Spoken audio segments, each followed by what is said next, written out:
बॉलिवूड दिग्दर्शक रोहित शेट्टी यांच्या घरावरती रात्री अज्ञात आरोपींनी गोळीबार केल्याची घटना घडलेली आहे आणि पोलिसांचं पथक रात्रीपासून या सगळ्या परिसरामध्ये तैनात आहे। गुन्हे शाखेची सुद्धा पथकं या सगळ्यावरती काम करत आहेत आणि रात्रीच अज्ञात आरोपींच्या विरोधामध्ये गुन्हा सुद्धा दाखल करण्यात आलेला आहे आणि आता गुन्हे शाखेचे त्यासोबत स्थानिक पोलिसांची मिळून एकूण 12 पथकं या सगळ्या प्रकरणाची चौकशी करत आहेत आणि आरोपींचा शोध घेत आहेत। मात्र जुहू परिसरामध्ये रोहित शेट्टी राहत असलेला शेट्टी टॉवर ही जी इमारत आहे त्या इमारतीवरती रात्रीच्या सुमारास मध्यरात्री हा गोळीबार करण्यात आलेला होता आणि आता आपण पाहतो की पहिल्या मजल्यावरती जे ग्लास आपल्याला काच लावलेलं पाहायला मिळत आहे त्या काचेवरती एक गोळी जी आहे ती आतमध्ये घुसल्याचं पाहायला मिळते। त्याचबरोबर जी संरक्षण भिंत आहे इमारतीची त्या संरक्षण भिंतीच्या बाहेरच्या बाजूला सुद्धा एक राऊंड फायर करण्यात आलेला होता, त्याचं सुद्धा मार्क्स आपल्याला पाहायला मिळतात।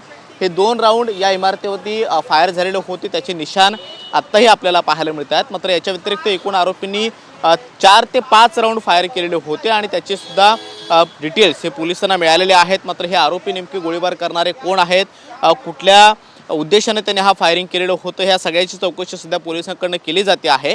याच्या आधी सुद्धा बॉलिवूड ॲक्टर सलमान खान याच्या घरावरती बिश्नोई गँगच्या आरोपींनी फायरिंग केलेलं होतं, त्यामध्ये सुदैवानं कुणीही जखमी झालेलं नव्हतं। मात्र त्याच्या व्यतिरिक्त आपण पाहतोय की जेव्हा बाबा सिद्दीकींची हत्या झाली त्या हत्येच्या प्रकरणामध्ये जेव्हा तपास पुढे सरकला त्यानंतर बिश्नोई गँगची एक टोळी या सगळ्या प्रकरणामध्ये सहभागी होती हे पूर्णपणे स्पष्ट झालेलं होतं आणि या प्रकरणामध्ये सुद्धा तशा काही अँगल आहे का याची देखील चौकशी जी आहे ती आता पोलिसांकडून केली जाणार आहे। गुन्हे शाखेचं पथक या सगळ्याची चौकशी करत आहे आणि जिथे ही गोळी आतमध्ये पहिल्या मजल्यावरती लागलेली होती त्या काचेवरती गोळी लागल्याचं निशाण जे आहे ते सुद्धा आपल्याला पाहायला मिळत आहेत। त्यामुळे या प्रकरणामध्ये नेमकं कुठल्या वादातून आणि गोळीबार करणारे आरोपी नेमके कोण आहेत त्याची देखील चौकशी पोलिसांकडे केली जाते। मात्र दुसरीकडे बॉलिवूड सेलिब्रिटींना टार्गेट करणारी जी बिश्नोई गँग आहे जी आपली दहशत निर्माण करण्यासाठी अशा पद्धतीचं नेहमी सक्रिय होण्याचा प्रयत्न करते आहे मुंबईमध्ये, तसा काही संबंध या सगळ्या प्रकरणामध्ये आहे का याची देखील पडताळणी पोलिसांकडून केली जाणार आहे। मात्र ज्या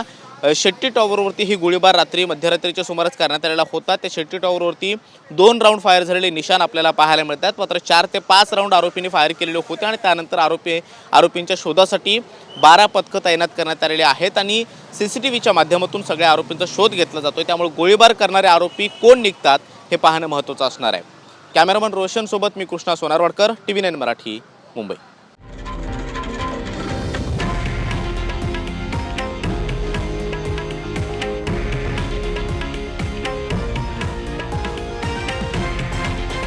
हे आहे देशातील नंबर 1 न्यूज नेटवर्क आणि आपण पाहत आहात TV9 मराठी, एकमेव।